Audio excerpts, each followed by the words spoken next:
Hello friends, कैसे हैं? मैं योगेश फिर से आपका अपने डिस्कशन प्लेटफॉर्म पर स्वागत करता हूं। आप देख रहे होंगे कुछ पहले से लिखा हुआ है।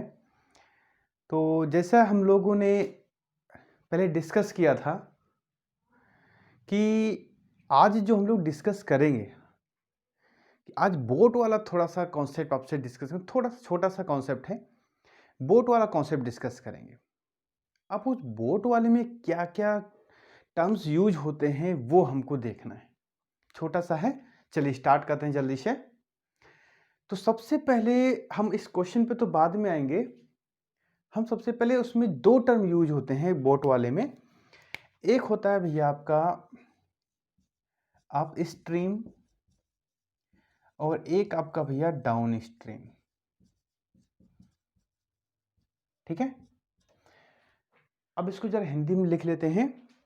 ये होता है धारा के विपरीत, धारा के विपरीत। और ये होता है धारा के साथ, धारा के साथ। अब सिंपल सी बात है, थोड़ा प्रैक्टिकली सोचिए कि जैसे नदी में आप नाव या नदी में आप तैर रहे हो, अगर आप नदी की डायरेक्शन में तैरोगे तो आपकी स्पीड बढ़ जाती है, और नदी के अपोजिट में तैरते हो तो आपकी स्पीड कम हो जाती है। वही यहाँ पे है कि अप स्ट्रीम और डाउन स्ट्रीम। ठीक है, अगर नदी की चाल, speed of river, speed of river कितनी है आपका VR हो गया, और स्पीड ऑफ मैन तैरने की तो कितनी हो जाएगी, मान लो VM हो जाएगा। तैरने की जो तैराक है, स्विमर है, तो जब धारा के विपरीत होगा, धारा के विपरीत होता है तो क्या होता है, उनकी वेलोसिटी माइनस हो जाती है। तो यहाँ पर हम VM माइनस VR लिख देंगे, और धारा के साथ क्या हो जाएगी, दोनों की जुड़ जाएंगी, तो VM प्लस VR हो जाएगा। सॉरी, ठीक है, धारा के अपोजिट में माइनस हो जाती हैं, धारा के साथ में प्लस हो जाती हैं। ठीक है, अब इसमें देखिए कौन कौन से लॉजिक होते हैं, कॉन्सेप्ट होते हैं, वो मैंने एक ऐसा न्यूमेरिकल लिया है जिसके जरिए मैं आपको एक्सप्लेन करूंगा तो बहुत अच्छे समझ में आएगा। क्योंकि ये टॉपिक भैया ऐसा था कि जिसको ओरल एक्सप्लेन किया जाए तो समझ में नहीं आता है। तो यहाँ पर भैया मेरा जो कॉन्सेप्ट था कि अप स्ट्रीम डाउन स्ट्रीम का, वो तो क्लियर हो गया। अब मैं आता हूं जरा इस न्यूमेरिकल को, इसी के साथ ही मैं आपको बोट वाले क्वेश्चन को एक्सप्लेन करूंगा। ठीक है, देखो क्वेश्चन ये कह रहा है कि एक रिवर है, a river is 1 kilometre wide. एक रिवर है जो 1 किलोमीटर चौड़ी है। तो सबसे पहले भैया हम यहां पर नदी बना लें।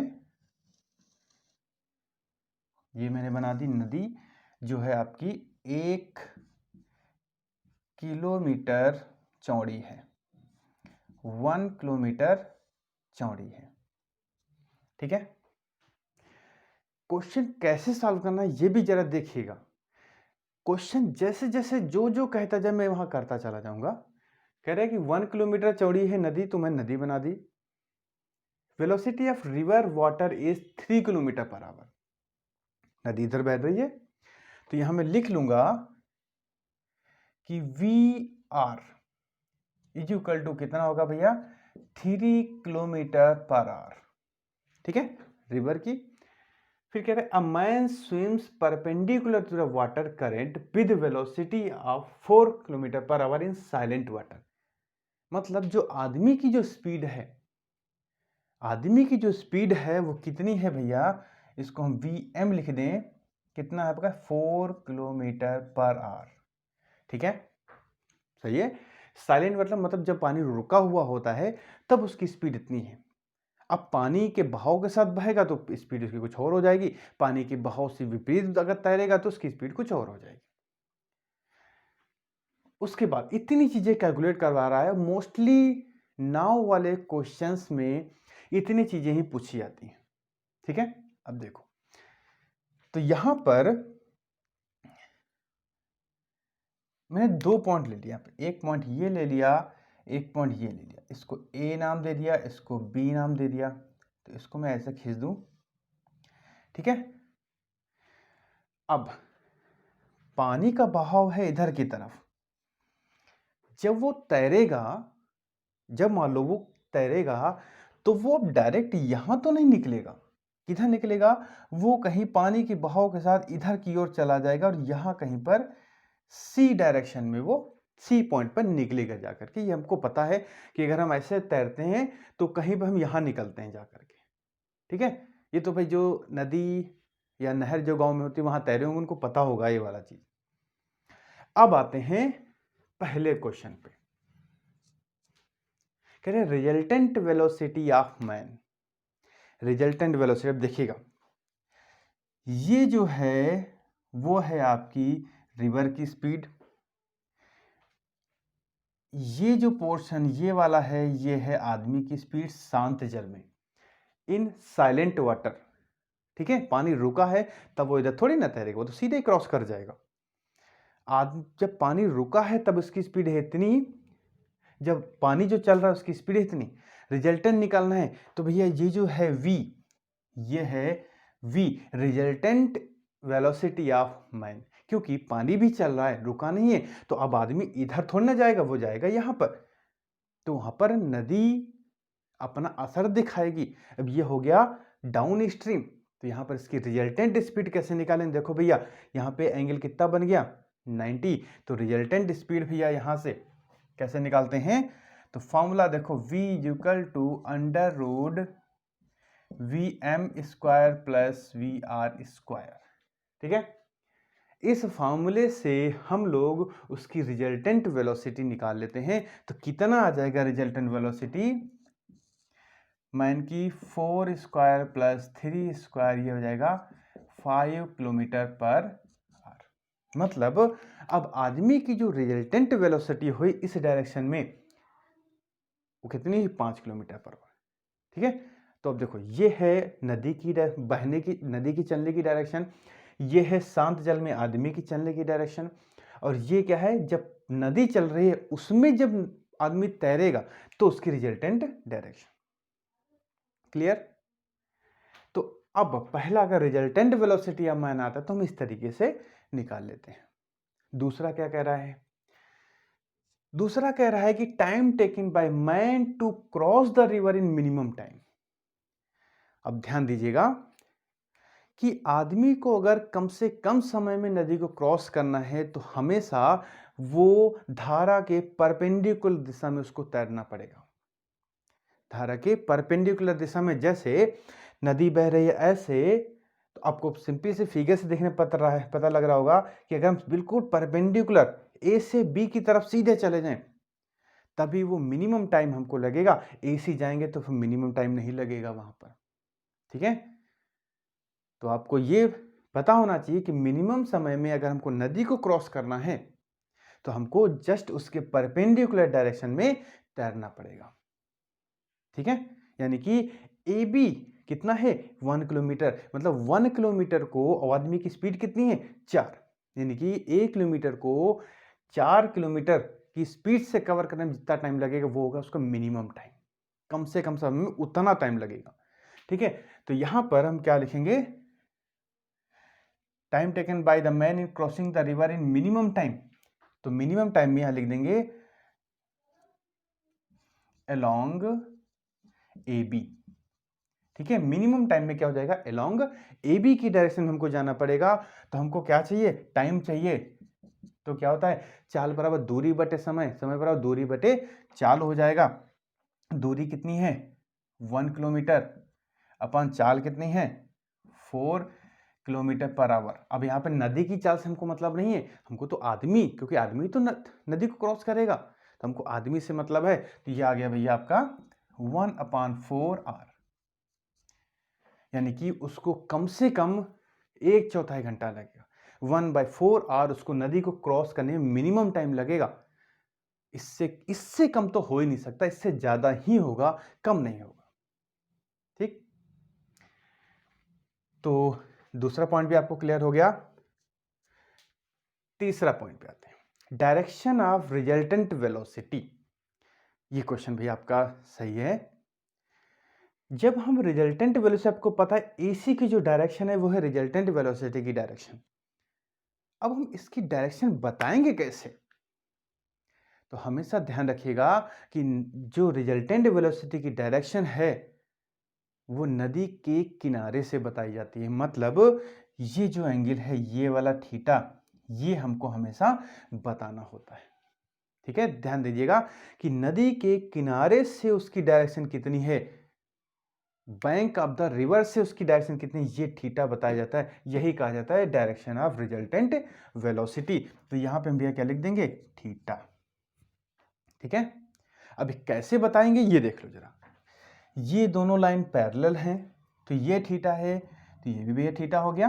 ठीक है, तो अब यहां देखो tan theta is equal to perpendicular upon base. तो यहां पर अगर देखें तो यहां पर tan theta is equal to क्या हो जाएगा, Vm upon V R, Vm upon V R. ठीक है, तो यहां Vm कितना है 4 अपॉन वी आर कितना है 3। तो इसको हम ऐसे ले सकते हैं, theta is equal to tan inverse 4/3। ये हम लोग का आंसर आ गया कि वो नदी के किनारे से tan इनवर्स 4/3 डिग्री पर वो उसकी रिजल्टेंट वेलोसिटी की डायरेक्शन है। ठीक है, तो इसको हम जरा हम सेपरेट करते चले जाएं। देखो भैया, इस वाले क्वेश्चन के लिए ये वाला आंसर था और इस वाले क्वेश्चन के लिए ये वाला आंसर था। ठीक, कोई डाउट? तो यहां पर हमने 3 पॉइंट डिस्कस कर लिए। ठीक है, आते हैं चौथे पॉइंट पे कि total distance moved by man, आदमी के द्वारा टोटल डिस्टेंस कितनी कवर की गई। तो आपको देख रहे हो फिगर में कि यहां से यहां तक वो तैर रहा है नदी के बहाव के साथ, तो इतनी जो डिस्टेंस है यही तो आदमी के द्वारा ट्रेवल की गई। ये जो एसी की डिस्टेंस है यही तो उस आदमी के द्वारा तय की गई डिस्टेंस है। तो मतलब अब यहां पर हम जरा इसको एक्सप्लेनेशन देते हैं, नीचे लिख दें यहां पर अलोंग AC। जो अलोंग AC होगा वो क्या होगा, total distance moved by man. अब AC निकालेंगे कैसे, फॉर्मूले से, चाल बराबर दूरी बटे समय, speed equal distance upon time. तो डिस्टेंस इक्वल टू क्या हो जाएगा, स्पीड इनटू टाइम। ठीक है, ये तो निकालना है। अब देखो जरा यहां पर इसकी स्पीड कितनी है, रिजल्टेंट वेलोसिटी हम निकाल चुके थे 5, इनटू उसको टाइम कितना लग रहा था 1/4, कम से कम टाइम लग रहा था। ठीक है, तो हम अप्रोक्सीमेट डिस्टेंस तो निकाल ही सकते हैं यहां पर। तो ये हो जाएगा 1/4, तो हो जाएगा 5/4 किलोमीटर पर आवर। सॉरी, क्योंकि हमको तो डिस्टेंस निकालना ना भैया, तो ये हो जाएगा आपका किलोमीटर। ठीक है, कोई ज़्यादा देखिए कठिन नहीं है, कहीं पर भी कोई कैलकुलेशन नहीं ज़्यादा कठिन है। बस हमको करना क्या है, हमको बस एक कॉन्सेप्ट क्लियर हो जाए। ठीक है, तो यहां पर देखा क्या है कि total distance moved by man कितना होगा। तो हमने देखा कि जो AC है यही तो उसके आदमी की तय की गई डिस्टेंस है। हमको डिस्टेंस निकालनी है, speed equal distance upon time, तो स्पीड इनटू टाइम। ये तो स्पीड उसकी रिजल्टेंट कितनी है 5, टाइम उसको कम से कम कितना लग रहा है 1/4 आवर। ठीक है, तो सीधे सीधे हम 1/4 आवर वाला टर्म यहाँ पे लगा देंगे और सीधे सीधे डिस्टेंस क्या गए 5/4 किलोमीटर वो डिस्टेंस ट्रेवल कर रहे हैं। इसका एक्सप्लेनेशन देखते हैं। Distance moved by the water during the time man crosses the river, आदमी को रिवर क्रॉस करने में कितना मिनिमम समय लग रहा है, इतना। इस समय में, इतने समय में जो पानी है वो कितना आगे बढ़ जा रहा है। तो BC जो डिस्टेंस है B से C पर, देखिए 1/4 आवर्स में आदमी यहां से यहां पहुंच जा रहा है, शांत जल में यहां से यहां पहुंच जा रहा है। तो मतलब जो पानी यहां पे है वही तो इतना चल के आ गया उतने समय में। उतने समय में पानी जो है B से C पे आ गया, तो हमको BC डिस्टेंस किसके बराबर होगी, पानी के द्वारा चली गई डिस्टेंस। तो यहां पर हम इसको लिख देंगे अलोंग BC। ठीक है, अब इसको कैसे करेंगे, हमको BC निकालनी है, तो क्या हो जाएगा स्पीड इंटू टाइम। स्पीड कितनी है पानी की? 3 इंटू टाइम 1/4, यानी कि हो जाएगा 3/4 किलोमीटर। ये पानी अपनी डिस्टेंस ट्रेवल कर लेगा। ठीक है, तो यहां पर देखिए कि पांचों पॉइंट डिस्कस कर लिए। कुछ नहीं है, सबसे पहले हमने क्या किया, जो फिगर कह रहा है, मैंने क्वेश्चन कह रहा है फिगर बना दिया। उसके बाद रिजल्टेंट वेलोसिटी, यह है नाव पानी की चाल, यह है शांत जल में आदमी की चाल। तो नदी के साथ भाई सिंपल सी बात, तैरोगे तो नदी के साथ इधर ही तो जाओगे, अपोजिट धारा की दिशा में जाओगे, इधर थोड़ी ना, नदी तो इधर बह रही है तो इधर ही जाओगे। ठीक है, तो यहां पर हमने रिजल्टेंट निकाले, देखा दोनों के बीच 90 डिग्री का एंगल बन रहा है, तो सीधे रिजल्टेंट वाला फॉर्मूला, तो a² + b² + 2ab cos theta cos 90 0, तो वो वाला टर्म तो छोड़ दिया, क्या बचा v = √vm² + vr²। आंसर निकाल दिया। कह रहे कि मिनिमम समय में, तो मिनिमम समय में नदी तभी क्रॉस की जा सकती है जब वो परपेंडिकुलर में चले अलोंग AB, ये मिनिमम समय लगेगा उसको। उसके बाद डायरेक्शन ऑफ वेलोसिटी, तो हमेशा ध्यान रखिएगा कि डायरेक्शन ऑफ वेलोसिटी हमेशा नदी के किनारे से बताते हैं। डायरेक्शन ऑफ वेलोसिटी हमेशा नदी के किनारे से बताते हैं कि नदी के किनारे से वो कितनी डायरेक्शन पे जा रहा है। उसके बाद total distance move by man, तो ये जो AC डिस्टेंस है, ये है उस आदमी के द्वारा तय की गई टोटल डिस्टेंस। ठीक है, डिस्टेंस मूव्ड बाय वाटर, अब जब नदी नहीं चल रही तब इतना डिस्टेंस यहां पर आदमी आ रहा था, जब चल रही है तो यहां पे जा रहा है, मतलब पानी तो उसको बहा के यहां से यहां तक, पानी तो बहा के ले जा रहा है, अपने मन से तो जा नहीं रहा, पानी ही बहा के यहां से यहां तक ले जा रहा है, इसलिए जो BC डिस्टेंस है वो पानी के द्वारा चली गई डिस्टेंस है। तो यहां पर मैंने फॉर्मूला लगा दिया स्पीड इंटू टाइम वाला। अब यहाँ पे स्पीड किसकी लगेगी भाई, पानी के द्वारा चली गई डिस्टेंस लगा रहे ना, यहाँ पर निकाल रहे हैं तो पानी की स्पीड लगाएंगे। यहाँ पर था आदमी के द्वारा चली गई डिस्टेंस, तो आदमी वाली लगा देते थे। ठीक, एक पार्ट और कभी कभी पूछ लेता है कि आदमी को जहां पर वो खड़ा है उसके जस्ट सामने पहुंचने के लिए, जहां पर खड़ा है वहां पर जस्ट सामने पहुंचने के लिए उसको किस डायरेक्शन में और कितनी स्पीड से तैरना पड़ेगा। क्वेश्चन ध्यान समझिएगा, वो कह रहा है कि उसको यहां पे खड़ा है, वो यहां पे पहुंचना है उसको, तो किस डायरेक्शन में कितने वेलोसिटी से उसको तैरना पड़ेगा। तो सिंपल सी बात है, इधर तो कूदोगे नहीं, किधर, इधर कूदना पड़ेगा, क्योंकि जब हम इधर कूदेंगे तो पानी के बहाव के साथ साथ हम इधर आएंगे, तो मतलब हमको ये चीज इधर की ओर उसको कूदना पड़ेगा। ये नदी और थोड़ी लंबी बना दें तो हमको इधर की ओर कूदना पड़ेगा, ये AD की तरफ। ठीक है, ये हमको AD की तरफ कूदना पड़ेगा, और उसकी रिजल्टेंट वेलोसिटी कितनी होगी, v =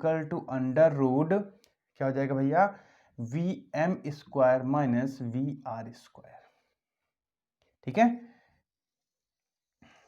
ये वेलोसिटी, तो ध्यान रखिएगा कि उसको जस्ट जहां पे खड़ा है, जस्ट उसके सामने पहुंचने के लिए उसको जस्ट इधर की ओर कूदना पड़ेगा, धारा के अपोजिट में कूदना पड़ेगा, तब जाके वो इधर तैरेगा, तब पानी के साथ साथ वो यहां पे आएगा।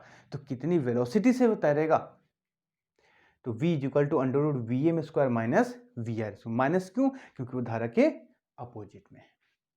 ठीक है, क्लियर हो गया। तो ये क्वेश्चन आपको 5 न्यूमेरिकल भी इसके साथ साथ सॉल्व हो गया, क्योंकि बिना न्यूमेरिकल इसको चाहे जितना भी एक्सप्लेन करो हो नहीं पाता है।